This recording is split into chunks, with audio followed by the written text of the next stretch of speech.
kayo sa ating usapan. Kung may tanong po kayo, komento o mensahe, ay mag-text po kayo sa 0916-296-6625. Again, 0916-296-6625 o sa 0998-844-1410.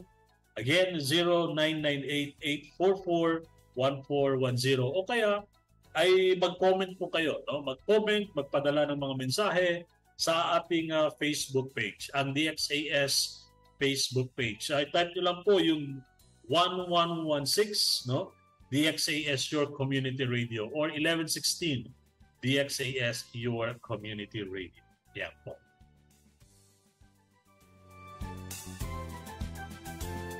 Alright, so again mga kakonsensya, yan, unang Martes po ng buwan ng Nobyembre po ngayon. So andito po tayo kasama nyo.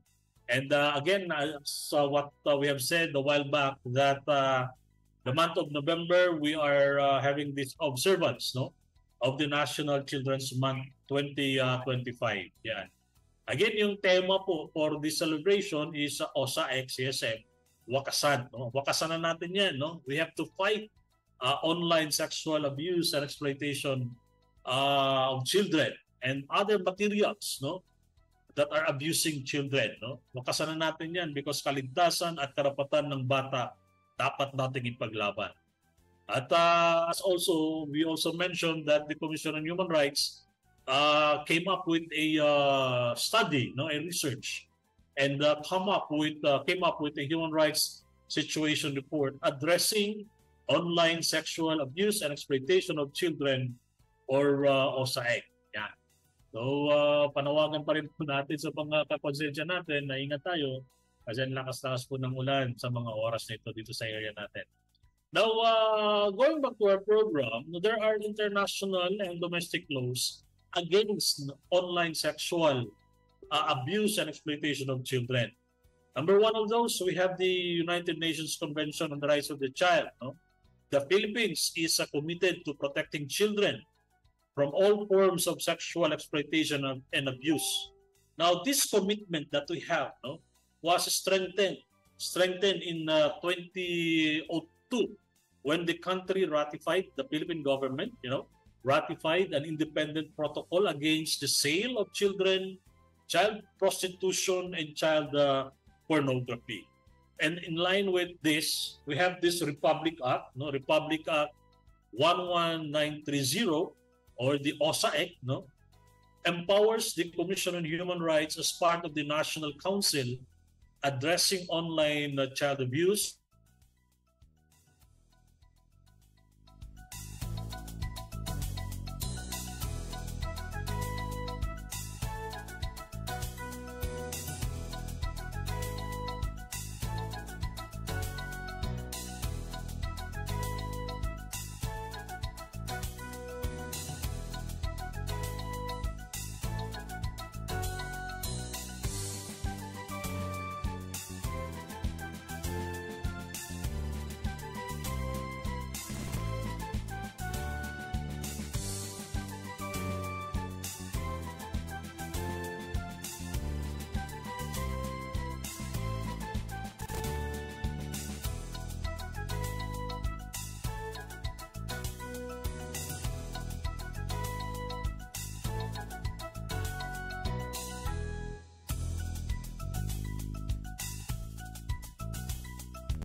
Alright, sige. Balikan po natin yung programa natin because perhaps of bad weather that we have. Yung mga signal po natin, we are actually dependent sa mga digital platform naman. Just like, yung napag-usapan natin, yung mga online sexual abuse and exploitation. So, kaya sinasabi natin, may mga batas po na that are, protecting our children against online sexual abuse and exploitation. All right.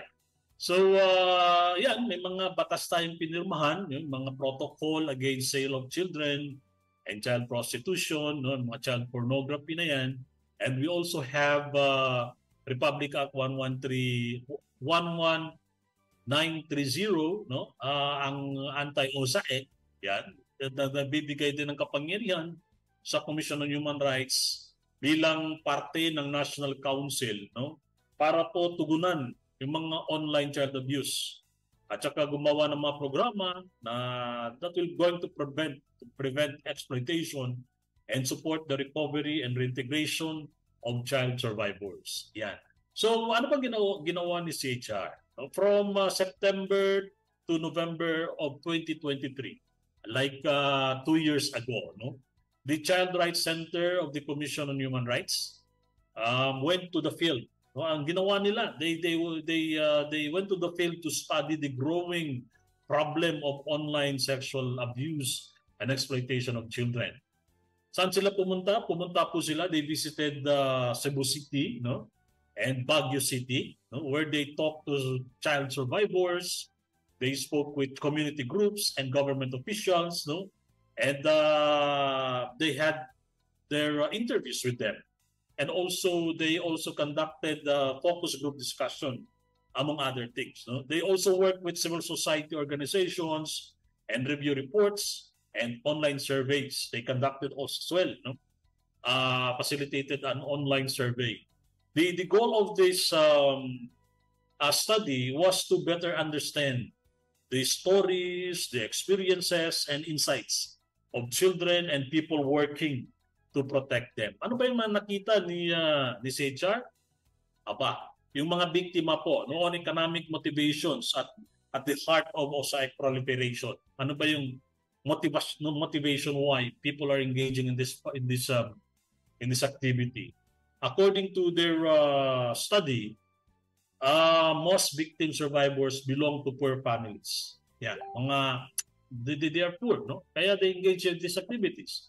And in most reports, parents are the traffickers responsible for the arrangement and facilitation of OSAIC. Yan ang masakit, mga kakonsensya, because ang taong dapat mag-protect, no, magbigay ng protection sa mga kabataan, sila pa yung nangunguna para ma-violate yung mga karapatan ng mga kabataan. And because of poverty, this fueled the prevalence. Dumadami po yung mga incidents of OSAIC. And then they also discovered that financial earnings made from OSAIC are reportedly higher compared to those from regular jobs and other source of livelihood. Mas malaki yung kita, no? Hindi na masyadong magbanat ng buto, mas malaki pa yung kita. Ito yung nakikita ng study. And then mas dumadami, mas maraming incidents of OSAIC sa mga lugar na, karamihan, no, mga poor, yung mga family, impoverished communities. And then mahina o mababa yung trust nila sa mga otoridad, and the crime reporting is rare. Hindi masyadong nagre-report ng crime. Ano pa yung mga ibang nakita ng study? Most of the children who fall victim on online sexual abuse and exploitation are girls, no? Karamihan sa mga biktima ng OSAIC, yung mga kababaihan. At nakakasakit man sabihin, no, na yung pinakabata na na-rescue, na natulungan ng mga biktima, okay, ang na-rescue na biktima na bata ay about 4 years old only. 4 na taon, kung just imagine that. Very young baby pa yan, no, mga kakonsensya. Now, and in many cases, the traffickers are women as well. Ang mga kababaihan din, yung nagta-traffic, yung nagpa-facilitate. Sometimes, yung mga, yung mga relatives ng mga biktima, ng mga bata, na yung mga nagpa-facilitate, yung mga traffickers, they were also victims themselves. No, binabalik nila, nagkakaroon ng cycle of violence. No? Kaya we have to stop this really. No? There are recommendations that we can think of, but hopefully the government will also address this one. No? The abusers, use love and trust to control the child, making it hard for them to speak out or see the abuse for what it is. So, sinasabi ng mga relatives na dahil sa pagmamahalin all, no? Yung mga bata naman, ayaw din nila masaktan yung mga relatives nila, yung mga parents nila na nag-facilitate, no? So they opted to remain silent, no? Because they do not want to hurt the people they care about. Yan ang masakit din minsan. And also, yung mga traditional family values natin and other beliefs, tinitwist, no? Tinitwist din ng mga nagko-commit ng violation. No, ang sinasabi pa, walang utang na loob, no? Itunulungan na nga. Kaya it's about time na mabayad ka din, mga ganun, no? At saka sinasabi din na no touch, no harm naman. Magpupan ka lang, magpo-post ka lang din sa camera and then hindi ka naman hahawakan, titingnan-tingnan lang, no? Ito yung mga bagay na tinitwist ng mga violators para lang makapag-engage sa mga exploitative activities na inaabuso yung mga Pilipino, ng mga kabataang Pilipino. Yan. And also, even without physical contact, online sexual abuse and exploitation of children leaves deep and lasting scars, especially on their mental health. Siguro kung bata pa sila, hindi nila naintindihan yung mga ginagawa nila, pero pag habang lumalaki yung mga biktima ng mga kabataan, magkakaroon ng epekto sa kanilang mentalidad, so mental health na kalusugan nila, no? Mental na kalusugan. So, dapat talaga natin bantayan yung mga kabataan. And many victim survivors struggle with serious mental health issues like anxiety, depression, self-destructive behavior, and feeling of shame. So, wag na natin dagdagan yung mga problema, no, ng lipunan. Kasi pag nandiyan na yan, ang hirap na tanggalin pag nasa online platform na yan. Yan. And also those victims, no, according to the reports, they have difficulty forming healthy relationships with their future partners, and they experience sexual and emotional challenges in their life. Yan. And kung minsan, yung mga biktima, yung mga victim survivors, kung hindi naagapan, hindi nabibigyan ng kaukulang interventions, no? Sila nagiging perpetrators din sila. Kasi nagiging parang normalized, they are normalizing the act, which should not be the case, no? And yan, pag yung mga materials nila na naka-post na yan sa online, hindi na yan matatanggal ng basta-basta, no? They can never be completely erased, and the abuse becomes permanent. So these are some of the they call this results of their study. And bakit ba kung minsan nagkakaroon ng mga challenge sa mga kabataan, no? Maraming mga kabataan are being persuaded also by their friends to make or to take part in online sexual abuse and exploitation. Kasi di ba nakakatanggap na ng pera, marami ng views and all, no? So they're also persuading their friends, gumawa ka rin ng isang ganito, mga vlog na yan. Pero iba yung context nun, no? Meron iba, nagbibigay ng pera, pag meron ng income and all, gagayahin din ng mga kabataan yan. At saka yung sa mga investigations na ginagawa, yung mga sindikato na gumagamit ng mga kabataan, nagre-recruit ng mga kabataan, tinatago nila yan, no? Sa isang lugar na minsan sa subdivision na hindi natin alam na yun pala may mga ganun na ginagawa, no? Pinatago nila, and then they are forcing the victims to perform sexual acts in front of the camera. Yan. At saka ito talaga, no, according to the study, na nangyayari ang mga bagay na to because kuminsan walang parental supervision. No, there is absence of the parents, either of the mother or the father or both, no? Yun. So walang nagbibigay ng guidance sa mga kabataan. Importante yung strong relationship between the child and the parents. Yan. At kuminsan din, yun na, yung mga bata, sila lang mismo ang gumagawa ng mga materials, and then are you are selling them to other individuals, no? And yun, kuminsan nakakalungkot din isipin mga kakonsensya na sa mga community kung saan tayo nakatira, no, yung mga ibang tao, yung mga kapitbahay natin, sila ay nagiging palang walang pakialam, no? Hindi na nakikialam, bahala kasi buhay niyan, no? Many people in the community choose to stay silent and don't report what they see to the authorities. And so we're calling, no, mga kind-hearted individual, no, mga good Samaritan, no, you report those incidents to the proper authority. Yan. And then ito mga challenges naman in the prevention of OSA. Maraming mga balakid sa pag-prevent ng incidents of OSA in our community. Why? Because many children, no, many child victims finds it hard to speak up, especially when the abusers are their own parents or relatives. Tatanungin natin yung mga biktima, yung mga kapitbahay, nagsusumbong na. Pero every time nakakausapin na yung mga biktima ng mga bata, ng mga child victims, they will not speak up because yung mga abusers nila, yung mga abusers are their own families, no? Are their own relatives, their own parents. So nandun pa rin pagmamahal nila sa kanilang mga tatay o nanay ba. At saka yung mga another challenge na nakita din is that some law enforcers kulang yung mga proper training nila in handling OSA cases in a child-sensitive and rights-based way. Paano ba mag-handle ng isang batang biktima ng isang tinatawag natin OSA victim, no? Online sexual abuse and exploitation? Yan, paano ba?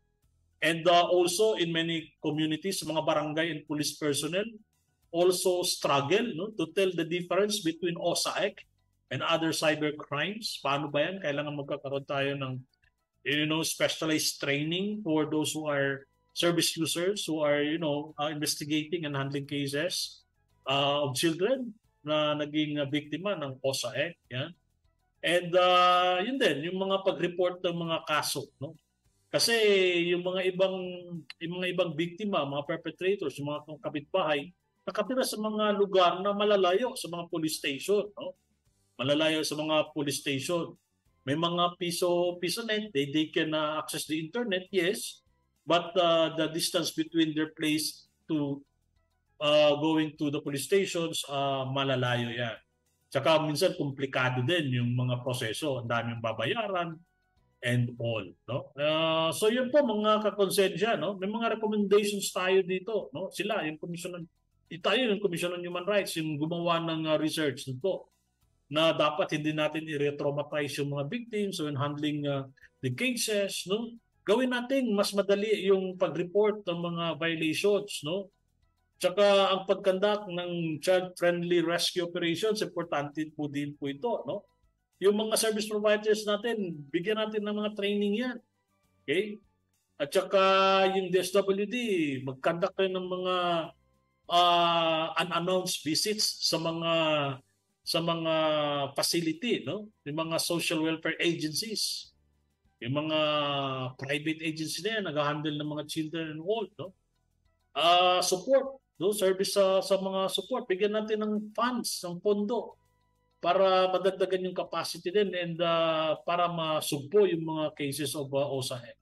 So, ang dami po tayong mga tinatawag nating mga recommendations on this. So perhaps this will be published later on and this will be sent to concerned government agency and they will going to take a look at this and implement all the recommendations of the Commission on Human Rights. So yan po mga kakonsensya. So check lang po natin yung oras natin. It's already 12:04 in the afternoon and up next marinig po natin yung mensahe ng ating commissioner, si Honorable Beda Epres naman po, ang ating focal commissioner for child rights ng Commission on Human Rights of the Philippines. Meron po tayong prepare na video later on, no? Message po ni Commissioner Beda Epres patungkol po naman sa National Children's Month Celebration 2025. And so ipagpapatuloy po natin ang ating usapan pagkatapos po ng ilang paalaala at magbabalik po ang Ahensya de Konsensya.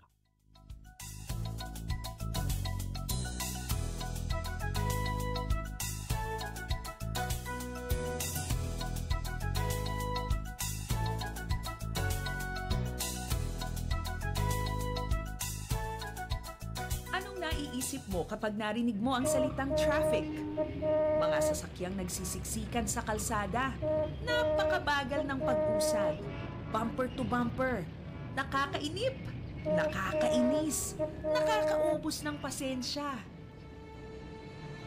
Pero may higit na malalang uri ng traffic na dapat mong malaman. Ito ang human trafficking. Ang human trafficking ay tumutukoy sa pag-recruit, pagbiyahe, paglipat, pagkupkop o pagtanggap ng mga tao upang sila'y pagsamantalahan sa pamamagitan ng prostitusyon, pornography o forced labor. 30 milyon na ang biktima ng trafficking sa Asia sa loob ng 30 taon. Karamihan dito ay mga bata at kababaihan. Nakalulungkot mang isipin, pero hanggang ngayon, maraming mga bata at babae ang ikinakalakal at ipinagbibili. Pakiusap naman, sa susunod na maipit ka uli sa traffic, sana maalala mong ipanalangin ang mga biktima ng human trafficking. May magagawa ka para masugpo ang paglaganap ng human trafficking sa iyong komunidad. Maging alerto at i-report ito sa kinauukulan. Magpalaganap din ng kaalaman laban sa trafficking. Para sa dagdag na detalye tungkol sa problema ng human trafficking, tumawag sa Philippine Children's Ministries Network sa 881-2817 o makipag-ugnayan sa himpilang ito.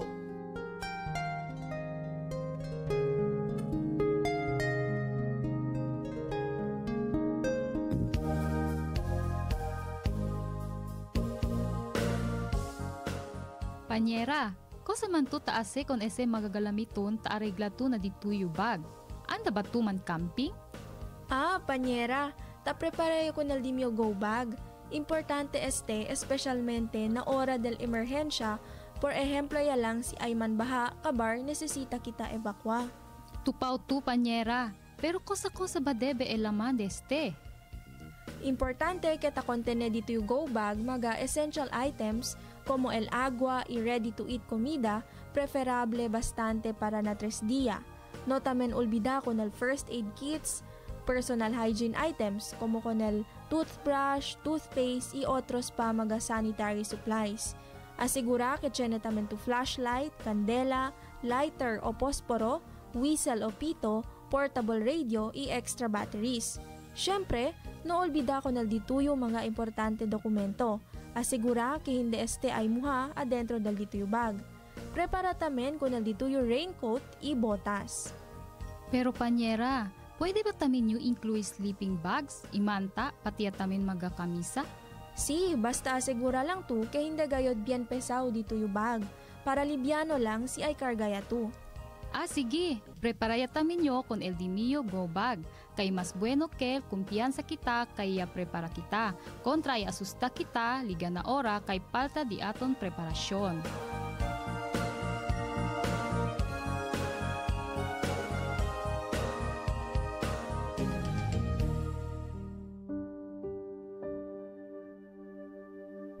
Panginoon, itinataas namin sa panalangin ang aming bayang Pilipinas para sa bawat kawani ng gobyernong nahalal o naatasan para maging lingkod bayan.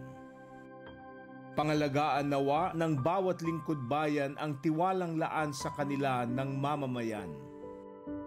Panginoon, tulungan mo sila na maging mabuting halimbawa, maglingkod ng may malasakit, katapatan, kahusayan at walang kinikilingan, at magbigay ng pag-asa at inspirasyon sa kapwa lingkod bayan at sa bawat mamamayan. Patataginawa na hindi makibahagi sa mga katiwalian sa pamahalaan at buong tapang napigilan at isiwalat ang mga maling gawi sa matuwid at angkop na pamamaraan. Dalangin naming sila ay makatugon sa mga hamon ng makabagong panahon upang sa lahat ng araw ay makapaglingkod ng may kahusayan. Naway ipamuhay ng bawat lingkod bayan ang panatang maging makadiyos, makatao, makakalikasan at makabansa tungo sa adhikain ng matatag, maginhawa at panatag na buhay ng bawat Pilipino. Ito po ang aming dalangin sa pangalan ni Jesus. Amen.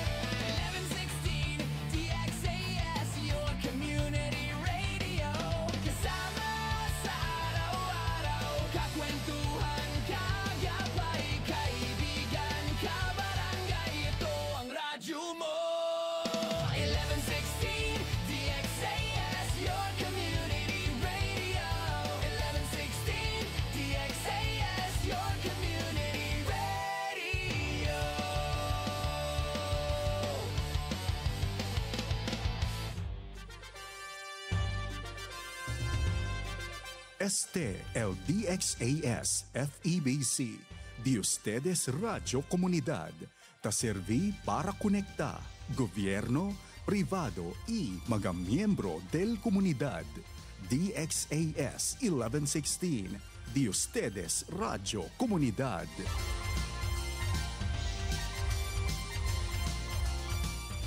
Ahensya de Konsensya, serbisyo publiko para sa iyo, ka-Pilipino. Ayan, nagbabalik ang Ahensya de Konsensya kasama ang Commission on Human Rights. At ako ang inyong lingkod, si Mr. Daniel Paculan, ang inyong Information Officer. Kumusta po kayo dyan? No? Maulan na hapon sa ating lahat. Ingat po tayo again mga kakonsensya, no? Kasi mukhang hindi pa titila yung ulan sa mga oras na ito. Ingat-ingat po tayo. Yung mga sa mga malapit sa mga ilog dyan, no? Take care. Tiyanik po daw mga kakonsensya tiyata. Kayo ay nakikinig sa 1116 na DXAS, your community radio. Ang DXAS ay isa sa mga himpilan ng Far East Broadcast Company at kasapi ng kapisanan ng mga broadcasters ng Pilipinas. Ayan, so napag-usapan pa rin natin mga konsensya ang observance, no, ang the National Children's Month Celebration 2025. Again, ang tema po sa ngayong taon is OSAEC Sisaem Wakasan, kaligtasan at karapatan ng bata ipaglaban po natin. Now we have a video message of Honorable Beda Angeles Epres for today's celebration, this month's celebration, the National Children's Month Celebration 2025. He is our focal commissioner, no, of the Commission on Human Rights of the Philippines for Child Rights po mga kakonsensya. So let us watch this video message.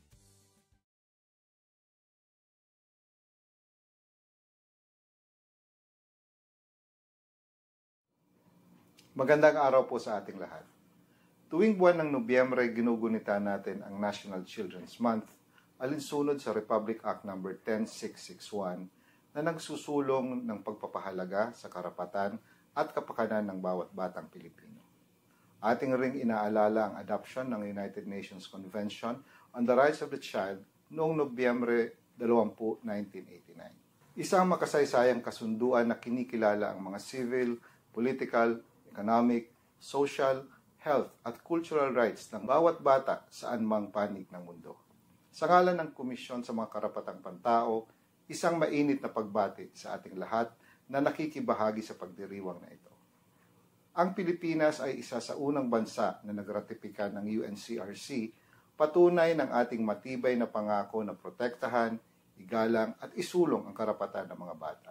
Bilang pambansang institusyon para sa karapatang pantao, tungkulin ng komisyon na tiyakin na ang mga karapatang ito ay hindi lamang nananatili sa mga dokumento, kundi tunay na nararamdaman sa pang-araw-araw na buhay ng bawat batang Pilipino. Ngayong taon, ang ating tema, OSAEC Sisaem Wakasan, Kaligtasan at Karapatan ng Bata Ipaglaban, ay isang malakas na panawagan upang tapusin ang online sexual abuse and exploitation of children or OSAEC at ang paglalaganap ng child sexual abuse and exploitation materials or SISAEM. Sa panahong digital, napakalawak ng mundo ng mga bata. Ngunit sa lawak ding ito, naroon ang mga panganib na kailangang harapin. Kaya naman, mahalagang ipaalala sa bawat magulang, guro at tagapagtaguyod ng karapatan ng mga bata na ang kaligtasan nila ay responsibilidad nating lahat.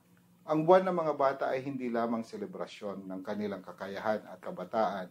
Ito rin ay pagpapatibay ng ating kolektibong panata na walang batang maiiwan, mapapabayaan o masasaktan. Nararapat ding parangalan hindi lang ang mga batang patuloy na nangangarap, kundi pati ang mga magulang, guro at tagapag-alaga na araw-araw na nagsusumikap upang bigyan sila ng ligtas at masayang kinabukasan. Sa tulong ng mga katuwang nating ahensya, civil society organizations at mga komunidad, patuloy tayong magtulungan upang itaguyod ang isang lipunang tunay na child-friendly, rights-based at makatao. Ang Komisyon sa mga Karapatang Pantao ay lubos ang paniniwala sa mga kakayahan at kagalingan ng batang Pilipino. Kayo ang tunay na panghinaharap ng bayang Pilipinas. Kayo ang tunay na pag-asa, ang kinabukasan ng bansa. Umasa kayo na kasabay at kasama ninyo ang komisyon sa inyong paglalakbay, sa inyong pagtanda. Bukas ang komisyon sa inyong mga katanungan at mga pangangailangan upang lubos ninyong matamasa ang inyong mga karapatan. Kasabay ng pagtamasa ng inyong mga karapatan, nais rin kayo paalalahanan ng komisyon na sa pagtamasa sa inyong mga karapatan sa ilalim ng mga batas, gamitin nawa ninyo ng tama ang mga karapatang ito. Ang bawat karapatan ay may kaakibat na responsibilidad. Responsibilidad din natin na sumunod sa mga alituntunin, gumawa ng tamang asal, mag-aral ng mabuti at makilahok sa mga gawaing bahay, eskwela at pamayanan.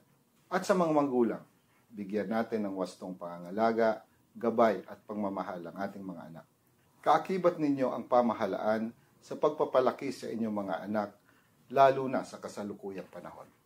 Halimbawa, kailangang gabayan ang mga bata sa paggamit ng internet, ng social media para mailayo sila sa kapahamakan at eksploitasyon.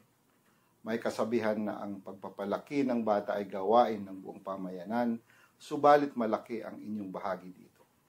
Kaya nawa, magampanan ninyo ng lubusan ang papel ng isang mabuting magulang.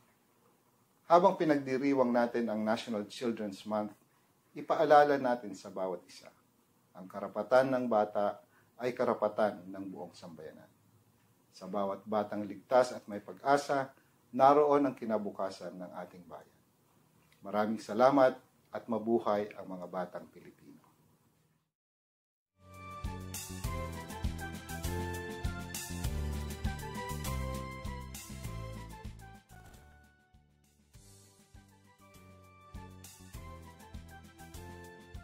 So there you have it, mga kakonsensya, no? Yung ang video message po ni Honorable Beda Angeles Pres. Siya po ang Focal Commissioner, no, ng Child Rights ng Commission on Human Rights of the Philippines. The video message in connection to the observance of the National Children's Month celebration. So yan po, no, yung mga mensahe po ni Commissioner Beda Pres. And so mga kakonsensya, as we end this episode, let us remember that every child deserves to live free from fear, from abuse and exploitation. The fight against online sexual abuse and exploitation of children and the spread of child sexual abuse and exploitation materials begins with each of us. No, lahat tayo may role to play in the protection of our children, Filipino children. Pwedeng sa mga bahay natin, no, sa mga paaralan natin, at even from the communities. Yun na din ang sinabi ng ating commissioner. No? Let's stand together to end OSAEC and CISAM. Let's protect our children's safety, protect their dignity and their rights, because their future depends on what we do today. Kaya talagang wakasan na natin itong OSAEC at CISAM at kaligtasan at karapatan ng bata, ng mga batang Pilipino, ipaglaban natin. Together we can make this call a reality. Yan, dapat tayo magsama-sama, mga kakonsensya. And so with that, mga kakonsensya, I would like to end this episode again with this statement of CHR that human rights are not privilege, no? They are every Filipino's birthright. And according to Pepe Jose Diokno, no cause is more worthier than the cause of human rights. Human rights are more than legal concepts. They are the essence of men. They are what makes a man human. So again, thank you very much sa mga nakinig sa atin, mga nandyan, kahit na nagkaroon tayo ng technical problem a while back. No? Thank you very much for staying with us. And sana tuloy-tuloy po yung suporta natin sa mga programa dito sa DXAS 1116 Your Community Radio. Dito naman sa CHR, tuloy-tuloy naman po yung mga serbisyo natin. Okay, we have our hotline again. For Globe, we have 0916-672-7940 and 0908-332-4519. That is for Smart. So maraming salamat sa ating mga radio technicians na very supportive, no? And our salamat din sa ating production assistant. At saka mga konsensya, magkarinigan tayong muli dito sa Ahensya de Konsensya tuwing 1:30 ng hapon mula Lunes hanggang Biyernes. Tuwing una at pangatlong Martes naman ng buwan ay kami ang Commission on Human Rights, ang inyong lingkod. Sa ngalan po ng ating Regional Director, si Atty. Judeline Macapili, at sa lahat ng bumubuo ng CHR Regional Office 9, ako naman po si Mr. Daniel Paculanang, ang inyong kakonsensyang Information Officer. Ang Ahensya de Konsensya ay kasama nyo sa pagtaguyod ng tapat at mahusay na serbisyo publiko. Maraming salamat at magandang hapon po sa inyong lahat.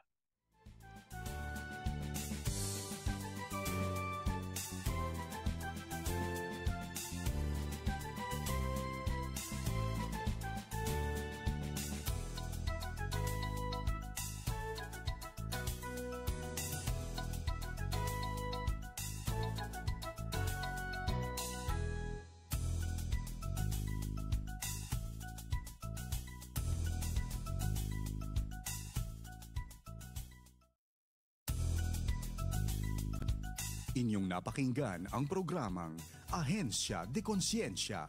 Para sa mga katanungan, mensahe o suhestyon, mag-text o tumawag sa 0916-296-6625.